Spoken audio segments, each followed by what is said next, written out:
27 miles of barbed wire. I use a cobra snake for a necktie. I got a brand new house on the roadside, made from rattlesnake hide. I got a brand new chimney made on top, made out of a human skull. Now come on, take a little walk with me, Arlene, and tell me, who do you love? Who do you love? Who do you love? For this Chef Talk with Kyle Cherek, I catch a beer and a green chartreuse with Chef Miles Borghgraef, the chef de cuisine of Lake Park Bistro. It's Chef Talk with Kyle Cherek and Miles Borghgraef.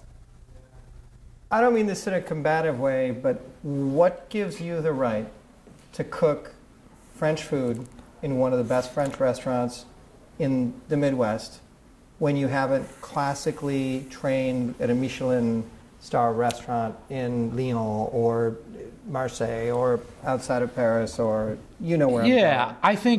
I think it's the drive of the individual and the drive of the team that we have here, and the research, the study, the practice that goes into what we do here is tried and true. And these recipes have been being made for 200 years, 100 years.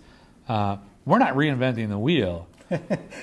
You know, right. What we're doing is we're trying to execute as close as possible to the original dish or the creation of the dish. So it's the study, it's the homework, it's the technique.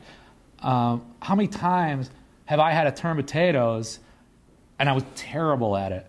I mean, thousands of times I've done this improperly, you know? So it goes back to the hours of work you want to put in, and the fact that on your days off, you're coming into the kitchen or you're working out at home. You know, the last time I saw you had a prosciutto in my car, right. You know? So right. It's the practice and the drive that we have to try to get as perfect as we possibly can. And I don't think it matters what background you come from. It's a love for the food that we have, and that's what's important. And that's what we try to recreate, and that's what we try to expedite the love to the dish, to the dinner, to the menu. Right.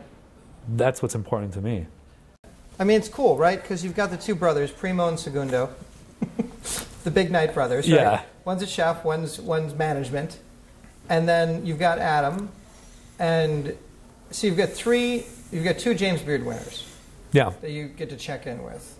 But they also, it seems like with all their restaurants, with all their chefs, they're like, we're going to give you enough rope to hang yourself. Well, yeah, absolutely. Right? And that's why I say when I get the good food costs come in, I go, we're in it for another, we're in it for another month, you guys. No, absolutely, they give you enough room to hang yourself. And it kind of goes back to me getting to bring in cool products and doing cool specials and writing neat menus.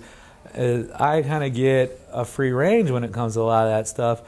But if it's bad, they're going to tell me. Yeah. You know, they're going to let me know when something's terrible, and then that's my ass. So it gives me incentive to do my homework, do my research.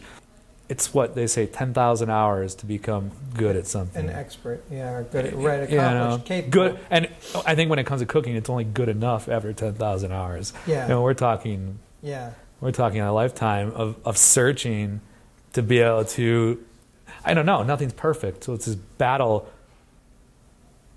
And no matter how great a dish is or a dinner is, when you cook it and the guests eat it and everyone's like, hooray.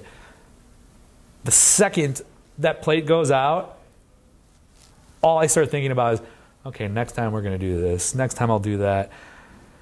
I wasn't happy with that. And it's like a blessing and a curse. Isn't that a crummy place to live? Yeah, it's terrible. That's why it's three and it's chartreuse, right? Yeah, because you got to cut that edge somehow. I mean, that's for the love of the craft, right? I mean, we're being kind of maudlin, but it's also. I think if I was changing tires, I'd be going to bed thinking about changing tires. Do you think that personality type is what's required to become the chef versus the sous? That's the only personality type I know, so I don't know the answer to that. I don't know. It worked for you. I don't know, you know. But then you see other people, and it works for them too. So I think, regardless of your personality type, I do believe there's never one route or one avenue to get somewhere. Right. Yeah, I think it doesn't matter. It's how you harness yourself, your personality, whether you're introverted or extroverted, or whether you go to sleep thinking about changing tires, or whether you clock out at 5 o'clock and stop thinking about tires. I think you can become great at something either way, but it's how you harness that. Do you think you're great at this? I don't know if I'll ever think I'm great at this. Like I said, the second something is finished, all I think about is what I would do different next time. And I think if that ever happened where we put a dish out, a dinner out, a menu out, and I said, I wouldn't change anything about that, I think that's when I go get a different job. Party fillets. 1 is rare. Some filet, 1 rare. 1 chicken. Party style. 7 party salmon. 2 mushroom risotto entrees. PDR, please.